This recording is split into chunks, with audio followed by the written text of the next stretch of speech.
अरे क्या हो गया? क्यों चिल्ला रही हो? क्या हुआ? अरे बताओ क्या हुआ? क्या डाल दिया?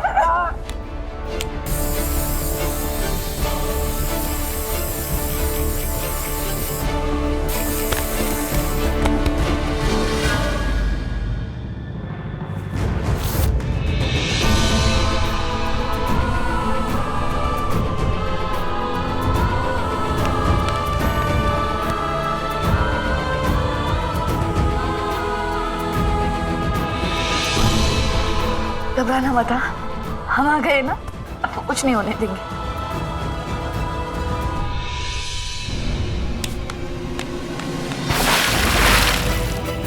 मेरे बच्चे को मारेंगे, मेरे बच्चे को मारेंगे।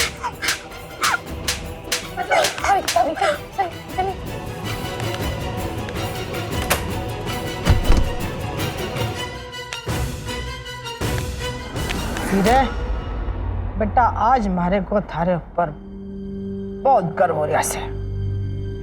तूने ये मशीन लगा के ना बहुत बड़ा काम किया से। मैं सरपंच होने के नाते ना बेरमपुर की प्रथा ने आगे बढ़ाना हमारा फर्ज है, और इस बड़े काम में मजा तो तब आएगा जब मंजू के गर्भ में छोरी निकले।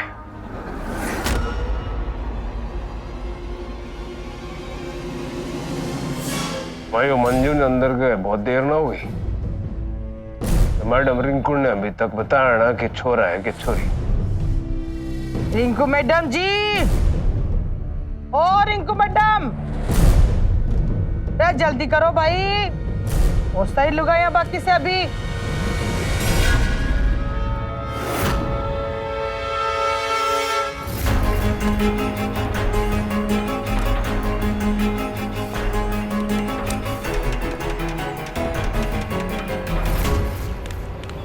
मंजू भाभी आप भाग क्यों रही है? संभाल के चलिए, संभालिए।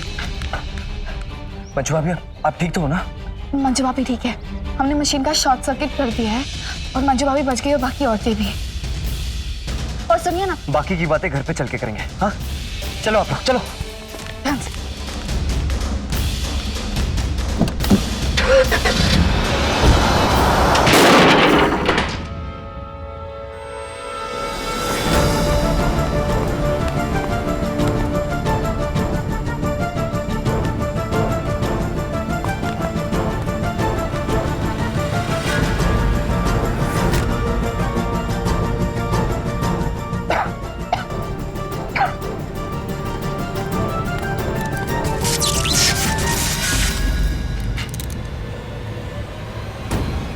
हाँ कहे वो मंजू ले गया उसने रंगीला, साथ में ये मशीन इसने खराब करके गया। मंजू ने ले गया तो ले गया, कोई बात नहीं, फिर उठवा लेंगे।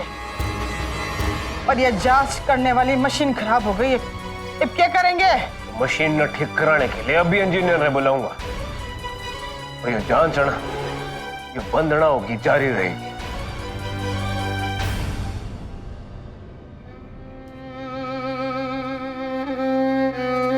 आपका ये एहसान कभी चुका नहीं पाएंगे। हमने क्या किया? जो भी किया ना रंगीला जी ने किया। कैसे करना है, क्या करना है, वो हमें सब समझा रहे थे। वाह शिवानी जी वाह, आज मैं आपको सैल्यूट करता हूं। आज आपने जो कुछ किया है ना, अगर वो बेरहमपुर की हर औरत करने लग गई ना, तो यहाँ से बुराई हमेशा के लिए खत्म हो जाएगी।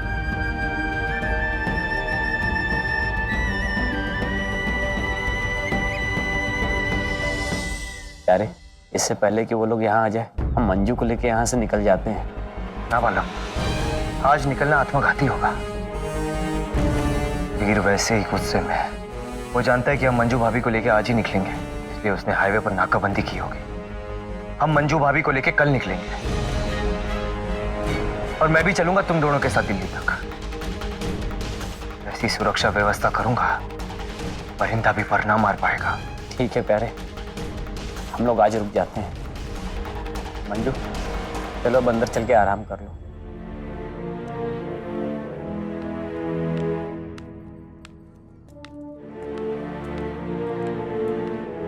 शिवानी जी, हमारे को आपसे कुछ पूछना था। हम दोनों ने मशीन को खराब करने का प्लान तो बनाया ना था, फिर शॉर्ट सर्किट कैसे किया आपने? जब हम वहां पहुंचे ना, बहुत सारी औरतें थी जिनके ऊपर जुल्म हो रहा था। हमें लगा कि हम कितने स्वार्थी हैं, सिर्फ मंजू भाभी को बचाने जा रहे हैं। उन मजबूर लाचार औरतों का क्या? फिर हमने वो मशीन देखा और पास में जग पड़ा था, तो हमने पानी फेंक दिया और शॉर्ट सर्किट हो गया था। जब शॉर्ट सर्किट हो गया तो मशीन तो चलेगी नहीं, चांस भी नहीं होगी ना।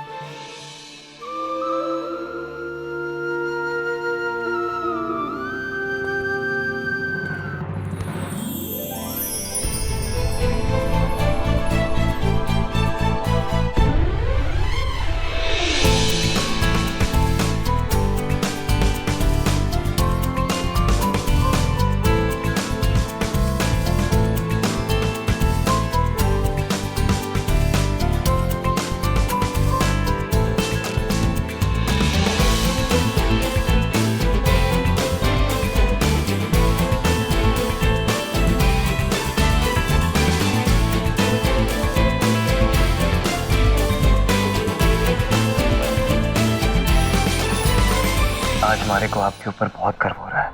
ये सब इसलिए हुआ क्योंकि आपने हमारी बात मानी, आपने हम पे विश्वास किया और हम आपके विश्वास पे खड़े उतरे।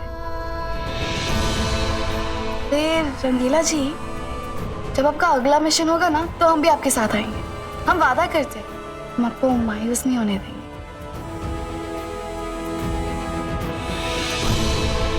देख लेना, एक दिन बेरहमपुर बदलेगा, शायद हमारी किस्मत में।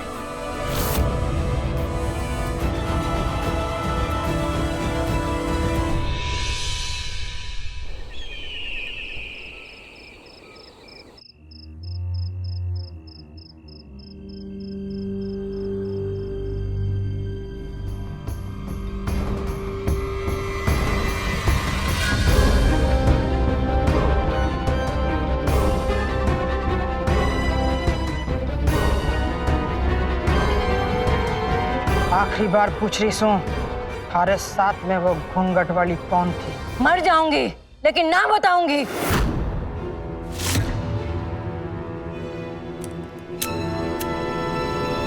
ना वीरा, इसने मार मत बेटा। तो एक काम कर, शेरा ने भेज इसके घर ने जला दे।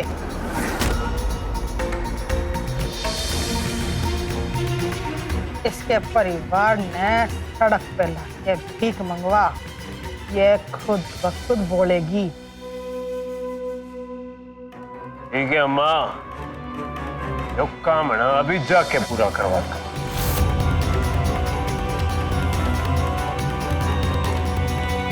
शिवानी थी घूंघट में।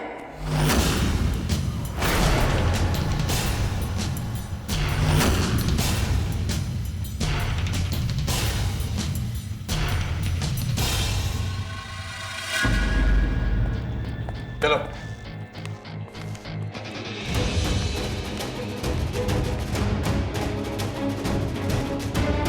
मयुष्मानी जस्ते मारे हाथ लगे ना, इसकी खाल उधेड़ दूंगा।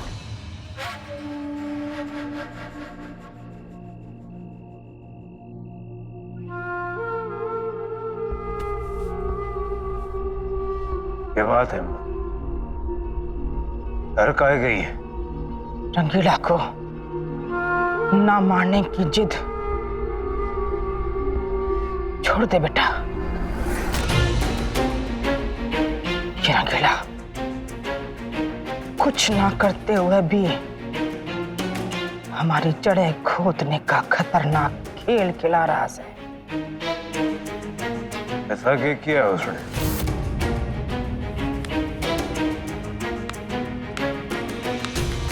इस बुढ़िया ने इतनी हिम्मत उसने ही दी है। जो शिवानी अपनी परछाई से भी डरती थी, उस रंगीला ने उसे इतना निडर बना दिया कि वो हमारे सामने घूंघट काट के हमारी हवेली में घुस के हमारे नाक के नीचे से न केवल मंजू को भगा के ले गई, हमारी जांच करने वाली मशीन भी तोड़ दी। इससे पहले कि ये रंगीला नाम की छोटी सी चिंगारी पूरे बरहमपुर में आग लगा के हमारे को खत्म कर दे, तो इस चिंगारी में बुझाते बेटा। रंगीला को मौत देना ही उसे मात देना है।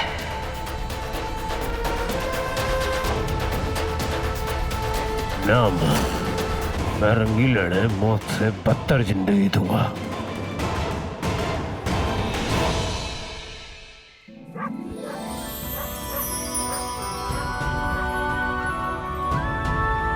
कमाल कर दिया आज घूंघट वाली ने। तब हमने नहीं किया, तब आपने किया है। ऐसे सच सच बताइए, आज आपको डर लगा या नहीं? हाँ, हम डर गए थे। हमें सबसे ज्यादा डर तब लगा जब गुलगुली जी ने बोला कि घूंघट हटाओ। हमारे साथ जो दादी थी ना, वो जवाब ही नहीं दे रही थी। हमारी सांस अटक गई। हमें ऐसा लगा कि गुलगुली जी आके खुद हमारा घूंघट उठाएगी। फिर हमने अपनी दादी को कोनी मारी और फिर वो समझ गए और उन्होंने जवाब दिया, मतलब उन्होंने बहाना बनाया कि हमारी आंख आ गई। फिर सब कुछ ठीक हो गया, हम बच गए। लेकिन रंगीला जी, आपको ना उनकी शक्ल देखनी चाहिए थी। मतलब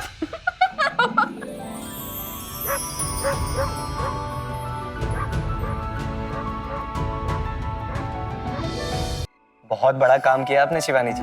अगर मैं राजा होता ना तो अपनी पूरी रियासत आपके नाम कर देता। सच? हाँ, अभी भी हमारे पास जो कुछ है उसमें से आपको जो चाहिए मांग लीजिए, मैं दे दूंगा। हाँ, हमें आपसे कुछ मांगना है। बोलिए ना। पन्ना वाली है ना, जब से उन्होंने अपनी बेटी को खोया है ना, मैं पता नहीं उनका क्या हाल होगा। उनके पास कोई है भी नहीं, वो अकेली है। हमें ना बस एक बार उन्हें गले लगाना है, उन्हें दिलासा दिलाना है कि हम हैं उनके साथ, वो अकेली नहीं। आप हमें उनसे मिलवाओगे? क्या हुआ? कुछ नहीं। किसी अनजान व्यक्ति के लिए आपकी सोच, आपकी हमदर्दी, आपकी भावना देखकर कैसे मना कर सकता हूं मैं?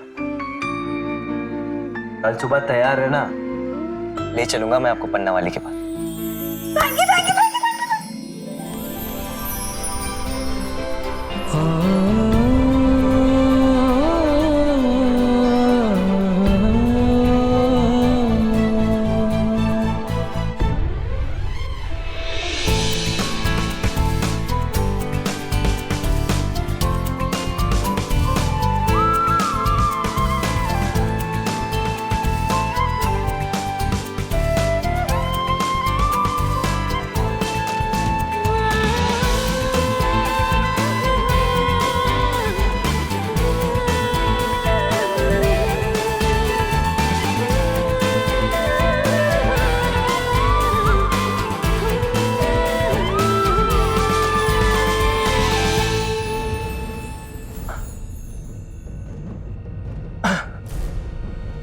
अरे निकल जा ना। तूने अगर ठान ली कि तू बाहर ना आएगा तो मैंने भी ठान ली। निकाल के रहूंगा, फिर चाहे मरे को निकल आई क्यों ना काटनी पड़े। एक मिनट रुकिए, मैं निकाल देती हूँ। ये लुगाई बनना बड़ा मुश्किल काम है। तो फिर ऐसी कौन सी जरूरत आन पड़ी कि आपको लुगाई बनना पड़ा? ये तो भाषण ना दे। तुम्हारी मदद करनी है तो निकालने में मदद कर, वरना जैसे तैसे ना मैं इसने निकाल ही लूंगा। आराम से, आराम से।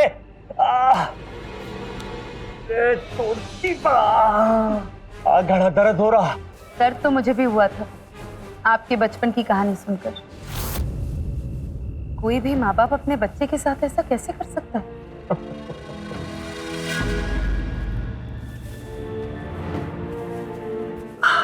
एक बात बताओ मालदा वाली, कसर तो तूने भी कोई ना छोड़ी थी हमारे को नीचा दिखाने की, हमारी कमजोरियां बार बार जताने की। हाँ, आज बुरा लग रहा, पर थारे से तो मैं नाराज भी ना हो सकता। तू तो बाहर से लाई हुई लुगाई से, थारे को तो मैं एक बार माफ भी कर दूं, पर यो घराले जिन्होंने मारे को जना, मारे माँ बाप, मारा छोटा भाई, जिसकी रगों में वही खून दौड़ता है जो हमारी रगों में दौड़ता है। इन लोगों के लिए हमारे दिल में कितना विद्रोह, कितना गुस्सा है ना, थारे को बता भी ना सकता। लेकिन आप लोग आई क्यों बने? जो हमारे साथ बचपन से होता आया ना, अब मैं इन लोगों के साथ करूंगा। अपमान, जहां मौका मिलेगा ना इन लोगों को अपमानित करूंगा। अब देख, इस परिवार की जड़ी अपनी तो कोई लुगाई है ही ना, क्योंकि बेरहमपुर में छोरियां पैदा ही ना होती। तो परिवार का बड़ा बेटा जब लुगाई बन के घूम रहा तो इनसे बर्दाश्त ना होगा। और जिस तरह मैंने अखाड़े में एंट्री मारी थी, अब तक तो बेरहमपुर के हर घर में ये चर्चा हो रही होगी कि चौधरी भीष्म प्रताप सिंह का बड़ा बेटा लुगाई के कपड़ों में घूम रहा, और पंचायत के योई लोग अपने सरपंच पे दबाव डाल लेंगे कि वीर जी यो क्यों हो रहा ना, बेरहमपुर के सरपंच आप हो और आपका बड़ा भाई लुगाइयों के कपड़े पहन के घूम रहा। आप जाओ, जाके उसके कपड़े उतरवाओ, तब देखना तू, तब वीर हमारे सामने आएगा और गिड़गिड़ाएगा हमारे सामने कि बड़े भाइयों के कर रहा तू। पर मैं ऐसे ना मानूंगा। तू देखती जा मालदा वाली, मैं कैसे वीर से अपने सामने नाक रगड़वाता हूं। अरे पंची क्या कर रहे हो? चलो ना, देर हो रही से। हाँ हाँ चलो।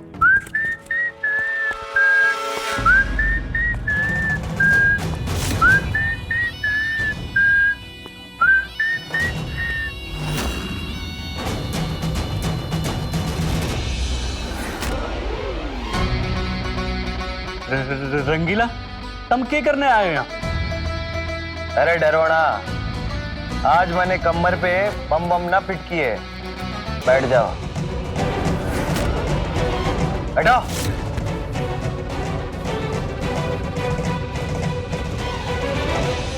तो किस लिए आए हो? इंसाफ के लिए।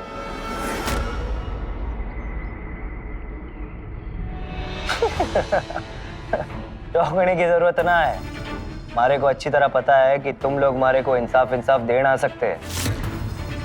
मैं सिर्फ ये बताने आया हूँ कि अगर गुनाह करने ही है तो बराबरी से करो। तो हमने क्या किया रंगीला? पन्ना वाली की छोरी हुई तो तुम सबने उसकी विदाई कर दी, लेकिन हवेली में छोरी पैदा हुई तो तुम सबको अचानक से सांप सूंघ गया।